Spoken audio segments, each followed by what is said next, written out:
Hello friends, Neha એજ્યુકેટરમાં આપનું સ્વાગત છે. આજે હું તમારા માટે લઈને આવી છું 27 ઓગસ્ટ 2026ના મહત્વના કરંટ અફેર્સ, જે તમારી આવનારી પરીક્ષામાં તમને ખૂબ ઉપયોગી થશે. મને ખબર છે ખૂબ મોડું થઈ ગયું હતું બનાવવામાં, કાલનો વિડીયો હું પોસ્ટ નથી કરી શકી, પરંતુ મને એવું લાગે છે કે કોઈને ફ્રીમાં આપે એમાં ઇન્ટરેસ્ટેડ નથી હોતો. લોકોને જે મોટા ક્લાસીસ વાળા ફ્રીમાં આપે છે હ્યુમિલેટ કરીને, એમાં જ ઇન્ટરેસ્ટ હોય છે. એટલે ધીરે ધીરે હું ઓછું કરી રહી છું હવે, કારણ કે મારો એમાં પૂરો ટાઈમ જાય છે. એવું નથી કે બેસવું અને તૈયાર થઈ જાય છે, પ્રોપર ધ્યાન આપવું, કઈ વિગત ખોટી ન હોય, બધું હું જોઉં ત્યારે થાય છે. પણ તમને એવું લાગે છે કે મોટા ક્લાસ વાળા જ બેસ્ટ હોય છે. એમાં પણ ઘણા બધા એટલા ઉદ્ધતથી વાત કરતા હોય છે ને મારું સ્પેશિયલ કરીને પોતાનું નામ લગાવીને બતાવતા હોય, રિપીટેશન એકનું એક કરીને ટાઈમ વેસ્ટ કરતા હોય, છતાં પણ તમને એ ગમે છે. કેમ એમની પાસે બ્રાન્ડ નેમ આવી ગયું છે એટલા માટે, ખરું ને? અને અહીંયા તમને કોઈ ગમે તેટલા પ્રયત્ન કરીને સારું પીરસવાનો પ્રયત્ન કરે તો પણ તમને ના પસંદ આવે. એટલા માટે મેં મારા બધા જ વિડીયોઝમાં ઓછું કરી કાઢ્યું છે કોન્ટ્રીબ્યુશન, કે હવે મારે નથી આપવું. જ્યાં વેલ્યુઝ ના હોય માણસની કિંમતની, માણસના એફર્ટ્સની, માણસ ફ્રીમાં આપે છે એની, તો તમને આપવાનું પણ કોઈ વ્યર્થ છે પ્રયત્ન કરવા. Right friends? તો ચાલો હવે આપણે આજના પ્રથમ પ્રશ્ન તરફ આગળ વધીશું. હવે સીધા આપણે છેલ્લા 31 ઓગસ્ટે જ મળીશું, ખરું ને? ચાલો, પ્રથમ પ્રશ્ન. તાજેતરમાં રક્ષામંત્રીએ ડીઆરડીઓ મિસાઇલની ટેકનોલોજી ભારતીય ઉદ્યોગ માટે ઉપલબ્ધ કરવાની મંજૂરી આપી છે. આ નિર્ણયનો મુખ્ય ઉદ્દેશ શું છે? ભારતની મિસાઇલ નિકાસ વધારવી, બીજું બી, ભારતીય સંરક્ષણ ઉદ્યોગમાં આત્મનિર્ભરતાને પ્રોત્સાહન આપવું, સી, વિદેશી ઉત્પાદન મિસાઇલનું ઉત્પાદન ભારતમાં કરવું, કે બધા જ? તો અહીં આપણો જવાબ આવશે ઓપ્શન બી. ડન. ચાલો, ડીઆરડીઓ એ ભારતમાં વિવિધ કન્વેન્શિયલ મિસાઇલ સિસ્ટમની ટેકનોલોજી વિકસાવી છે. આ ડીઆરડીઓ ડેવલપ્ડ ટેકનોલોજીસ ભારતીય ડિફેન્સ ઇન્ડસ્ટ્રીને ટ્રાન્સફર ટેકનોલોજી ટીઓટી કરવામાં આવશે, જેથી તેનું ઉત્પાદન થઈ શકે. હવે એક વસ્તુ સમજો કે ડિફેન્સ એવું ક્ષેત્ર છે કે જ્યાં પ્રાઇવેટાઇઝેશન ના થવું જોઈએ, છતાં પણ એનું પ્રાઇવેટાઇઝેશન થઈ રહ્યું છે. એક એવું સમજી શકો તમે આને, એક પ્રકારનું પ્રાઇવેટાઇઝેશન છે. આત્મનિર્ભરતા વધવી અને પ્રાઇવેટાઇઝેશન થવું, બે ખૂબ મોટો ફરક છે. જેમ કે ઈસરો વિશે અત્યારે બોલાય છે એમ, રાઈટ? કોઈ પણ વસ્તુ ગવર્મેન્ટ સેક્ટર, જે ગવર્મેન્ટ હોવા જોઈએ કોન્ફિડેન્શિયલ, અને ગવર્મેન્ટ હોવા જોઈએ એવું મારું માનવું છે. બરાબર છે? ચલો આગળ વધીશું. આ નિર્ણયને કારણે ડિફેન્સમાં આત્મનિર્ભરતા આવશે. આત્મનિર્ભરતા આવશે એટલે કેવું રીતની? મોટા ભાગે 98% આ પ્રાઇવેટાઇઝેશન થઈ જશે, રાઈટ? તેનાથી વિદેશ પરની આયાત ઘટશે, ભારતીય ડિફેન્સ ઇન્ડસ્ટ્રીની ઉત્પાદન ક્ષમતા વધશે, તેમજ ભારતીય એમએસએમઈ અને અન્ય ટેકનોલોજી પાર્ટનરને ડિફેન્સ સપ્લાય ચેનમાં ભાગ લેવાની વધુ તકો મળશે. ક્લિયર થઈ ગયું? હવે તમે કહેશો પ્રૂફ, તો આ રહ્યું. બરાબર. હવે નેક્સ્ટ ક્વેશ્ચન. એનએસજી દ્વારા શરૂ કરવામાં આવેલા ફર્સ્ટ મહિલા કમાન્ડો કન્વર્સેશન કોર્સ મુખ્યત્વે કયા હેતુ સાથે સંબંધિત છે? હવે એક વસ્તુ યાદ રાખજો, જ્યારે પ્રથમ શબ્દ આવે એટલે હંમેશા અગત્યનું હોય, અને એમાં પણ મહિલાને લગતું હોય તો એ વધારે અગત્યનું બની જાય છે. તો શું આવશે આમાં? ઓપ્શન એ, રાજ્ય પોલીસ દળો અને સીએપીએફએસ ની મહિલાઓ કર્મચારીઓ કાઉન્ટર ટેરરિઝમ તથા વિશેષ કમાન્ડો કામગીરી માટે તાલીમ આપી. મહિલાઓને નવી અલગ સેન્ટ્રલ આર્મ્સ ફોર્સની રચના કરવી મહિલાઓ માટે. મહિલા પોલીસ કર્મચારીઓને માત્ર શારીરિક તાલીમ આપી. અને ડી, ભારતીય મહિલા સુરક્ષા કર્મચારીઓને આંતરરાષ્ટ્રીય શાંતિ મિશન માટે તૈયાર કરવી. બોલો, તો અહીં આપણો જવાબ તો ઓપ્શન એ આવશે, રાઈટ? ચાલો જોઈશું. એનએસજી એટલે નેશનલ સિક્યુરિટી ગાર્ડ દ્વારા પ્રથમ મહિલા કમાન્ડો કન્વર્સેશન કોર્સને શરૂ કરવામાં આવે છે. આ પ્રકાર દેશમાં આ પ્રકારની મહિલાઓ માટેની પ્રથમ પહેલ છે. મુખ્ય હેતુ શું છે? તો મહિલાઓને સ્પેશિયલ ઓપ્શનલ કેપેબિલિટી વધારવાનો છે, ઓપરેશનલ કેપેબિલિટી વધારવાનો છે. પ્રૂફ, તો પ્રૂફ પણ આ રહ્યું. શી હુ ડેર્સ લીડ્સ એનું મુખ્ય ટેગલાઈન બનાવી છે. ઓકે, તમને ટાઈમ આપ્યો છે 24 ઓગસ્ટ થી 14 નવેમ્બર. ત્યાં ચાલુ થશે તો હરિયાણા માનેસર ખાતે. 12 અઠવાડિયાનો ટ્રેનિંગ પ્રોગ્રામ છે. સ્ટેટ કર્મચારી પોલીસ અને સીએપીએફએસ ની મહિલાઓ કર્મચારીઓ ભાગ લેશે. રાઈટ. શારીરિક રીતે મજબૂત અને ટેકનિકલી રીતે સક્ષમ અને ઓપરેશનલ રેડી બનાવવાનો હેતુ છે. કોર્સમાં કઈ બાબતો છે તો શારીરિક ક્ષમતા વધારવી. જો એક સાઈડ ઇંગ્લિશ પણ આપ્યું છે મેં. શારીરિક ક્ષમતા વધારવી, હથિયારોનું સંચાલન બરાબર રીતે કરવું, નિશાનબાજી, વ્યૂહાત્મક હસ્તક્ષેપ, બંધક મુક્તિ કામગીરી કરવી, આતંકવાદી વિરોધી કામગીરી કરવી. આ બધું અન્ય કરવામાં આવશે. આ પહેલનો હેઠળ શું સંદેશો છે તો she dares leads. ક્લિયર. હવે આપણે આપણા ત્રીજા પ્રશ્ન તરફ આવીશું. ભારતમાં પ્રથમ સફળ કિડની પ્રત્યારોપણ ક્યાં થયું હતું? ચર્ચામાં છે. કેમ તો કહું છું. ભારતમાં પ્રથમ સફળ કિડની પ્રત્યારોપણ ક્યાં થયું હતું? ઓપ્શન એ એમ્સ નવી Delhi, option B Sarojini Naidu Agra, Uttar Pradesh, option C KGMU Lucknow, Uttar Pradesh, option D CMC Vellore.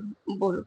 હવે ભારતમાં થયું હતું તો ક્યાં થયું હતું તો ઓપ્શન ડી વેલ્લોર. કેમ ચર્ચામાં હતું? હાલ તો આગ્રામાં એનું પ્રથમ હૃદય કિડની ટ્રાન્સપ્લાન્ટ સફળ રીતે કરવામાં આવ્યું છે એટલા માટે. બરાબર. હવે ભારતમાં પ્રથમ ક્યાં થયું હતું તો 1971 થયું હતું. એ પહેલા 1965 પ્રયાસ કરવામાં આવ્યો હતો, પણ જે વ્યક્તિનું કિડની ટ્રાન્સપ્લાન્ટ કરવામાં આવ્યું હતું તેનું થોડાક સમયમાં મૃત્યુ થયું હતું, એટલે એને સફળ કહી શકાય નહીં. અને વિશ્વમાં પ્રથમ વખત તો 54માં અમેરિકામાં ડોક્ટર જોસેફ કેનેડી દ્વારા આ ઓપરેશન મુરે દ્વારા શરૂ કરવામાં આવ્યું હતું. Joseph Murray. આપણે જીકેમાં ઘણી વખત ભણેલા હશું, રાઈટ. હવે કિડની, તો આપણે કિડનીના મુખ્ય કાર્ય જોઈએ તો ફિલ્ટરેશન કરવું, નાઇટ્રોજન યુક્ત કચરાના પદાર્થો ખાસ કરીને યુરિયા દ્વારા દૂર કરો. ખાસ કરીને યુરિયા જેમાં મેક્સિમમ નાઇટ્રોજન હોય છે એ દૂર કરવો, રાઈટ. પછી વધારાનું પાણી દૂર કરવું, ક્ષાર દૂર કરવા, બધું યુરિન સ્વરૂપે બહાર કાઢવાનું કામ કોણ કરે છે તો કિડની કરે છે. અને બ્લડ ફિલ્ટર કોણ કરે છે? ફેફસા કરે છે, યાદ રાખજો. પછી એમસીપીએસ નું સફળ પરીક્ષણ ક્યાં કરવામાં આવ્યું? એમસીપીસીએસ નું સફળ પરીક્ષણ ક્યાં કરવામાં આવ્યું? Option A Pokhran Rajasthan, option B Sriharikota Andhra Pradesh, option C Nyoma Ladakh કે ઓપ્શન ડી ચાંદીપુર ઓડિશા. તો અહીંયા આપણો શું જવાબ આવશે? ઓપ્શન સી ન્યોમા લદાખ ખાતે. મિલિટરી કોમ્બેટ પેરાશૂટ સિસ્ટમનો વિકાસ ડેવલપમેન્ટનું પરીક્ષણ ડીઆરડીઓની aerial delivery research and development establishment દ્વારા કરવામાં આવ્યું છે.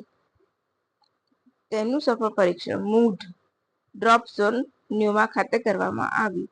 ન્યોમા લદ્દાખના વિશ્વ સૌથી ઊંચા ડ્રોપ ઝોનમાંથી આવે છે, એટલે કે એને છોડવામાં આવે છે ઊંચા હાઈટ ઉપરથી, બરાબર એ રીતે હોય છે. હવે એ પરીક્ષણ ટીમે કેટલું 22,000 ફૂટની ઊંચાઈથી જમ્પ કર્યો હતો, અને એની સમયે તાપમાન કેટલું હતું તો -15 ડિગ્રી સેલ્સિયસ હતું. આ પરીક્ષણ દરમિયાન એમસીપીએસ ની મુખ્ય સ્વદેશી પ્રણાલીનો ઉપયોગ કરવામાં આવ્યો હતો. Para computer, oxygen system, jump shoot વગેરે એ બધું ભારતીય બનાવટનું હતું. 20,000 ફૂટની ઊંચાઈ ડિપ્લોય કરવામાં આવ્યું હતું.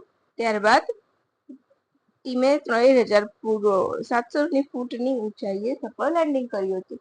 તો તમારું આ થઈ ગયું એક મસ્ત મજાનો ક્વેશ્ચન. અને ડીઆરડીઓ ઈસરોને લગતા ક્વેશ્ચન હંમેશા કોઈ પણ પરીક્ષા હોય પૂછાય છે. હવે આગળ જનજાતીય ભાષાઓ અને સંગ્રહાલયો પર રાષ્ટ્રીય ભાષા પરિષદનું આયોજન ક્યાં કરવામાં આવ્યું હતું?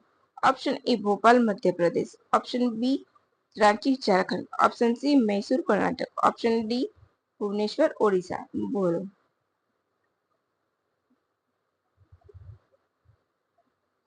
અહીં આપણો જવાબ આવશે ઓપ્શન સી મૈસૂર કર્ણાટક.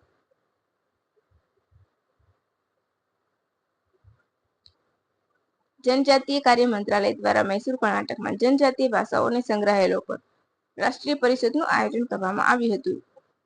સહયોગ કોનો હતો? કર્ણાટક રાજ્ય જનજાતીય સંસ્થા અને ભારતીય ભાષા સંસ્થાનો સહયોગ હતો. પરિષદ 3 દિવસની હતી. મુખ્ય ઉદ્દેશ જનજાતીય ભાષાનું દસ્તાવેજીકરણ કરવું, સંરક્ષણ, પુનરુત્થાન કરવું, જનજાતિ અને જનજાતિ સ્વાતંત્ર્ય સેનાના સંગ્રહાલયોને મજબૂત બનાવવા એ ઉદ્દેશ સાથે કરાયું હતું. અને આ દિવાળી પ્લેટફોર્મ પણ લોન્ચ કરાયું. તેમાં નવી 5 ભાષા ઉમેરવામાં આવી. સત્તાવાર આ દિવાળીનું લોગો પણ લોન્ચ કરવામાં આવ્યું. એ સિવાય એઆઈ કન્વર્શિયલ આસિસ્ટન્ટ જાગો પૂછી યાદ રાખજો. જનજાતીય મંત્રાલયનું એઆઈ કન્વર્શિયલ આસિસ્ટન્ટનું નામ શું છે? તો જાગો લોન્ચ કરવામાં આવ્યું છે. એમઓટીએ વચ્ચે એટલે કે હાલ જે મંત્રાલય છે એની વચ્ચે એક એમઓયુ થયા. તો કેવા? તો જનજાતીય કાર્ય મંત્રાલય અને ભારતીય ભાષા સંસ્થાન વચ્ચે દસ્તાવેજીકરણ અને કોપ્સ ડેવલપમેન્ટ માટે એમઓયુ થયા. રાઈટ. પછી નેક્સ્ટ ક્વેશ્ચન, ખૂબ અગત્યનો પ્રશ્ન છે. છઠ્ઠો પ્રશ્ન છે, નિપુણ આઈએનએસ નિપુણ લખવાનું હતું પણ રહી ગયું છે. નિપુણ તો જ્યારે પણ કોઈ પણ જહાજની ડિલિવરી થાય કે નવું જહાજ લોન્ચ થાય તો એને લગતી માહિતી ખૂબ અગત્યની હોય છે. તો પ્લીઝ બિલકુલ પણ મિસ કર્યા વગર ધ્યાનથી જોજો. નિપુણ ભારતીય નૌકાદળનું કયા વર્ગનું જહાજ છે? Option A diving support vessel, option B Kolkata class destroyer, scorpion class કે પછી શિવાલિક ક્લાસ. તો નિપુણ કયા ક્લાસનું છે? બોલો. અહીં આપણો જવાબ આવશે option A diving support vehicle છે. ઘણી વખત વન લાઇનરમાં સિમ્પલ પૂછાઈ જતું હોય છે.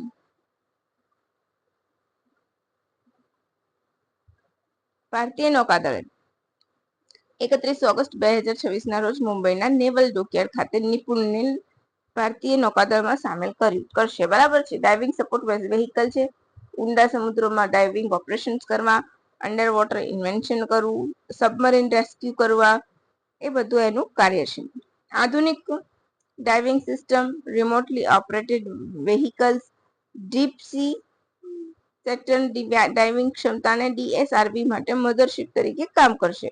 આ શ્રેણીનું આ પ્રથમ જહાજ કયું છે? તો નિસ્તાર છે. ડાઇવિંગ શ્રેણીનું પ્રથમ જહાજ નિસ્તાર છે અને નિપુણ બીજું છે. પછી આપણે કલાવરી ક્લાસ પૂછ્યું છે. તો તમને ખ્યાલ હશે કે સ્કોર્પિયન ડિઝાઇન કરેલી 6 સબમરીન છે કલાવરી. કઈ કઈ છે?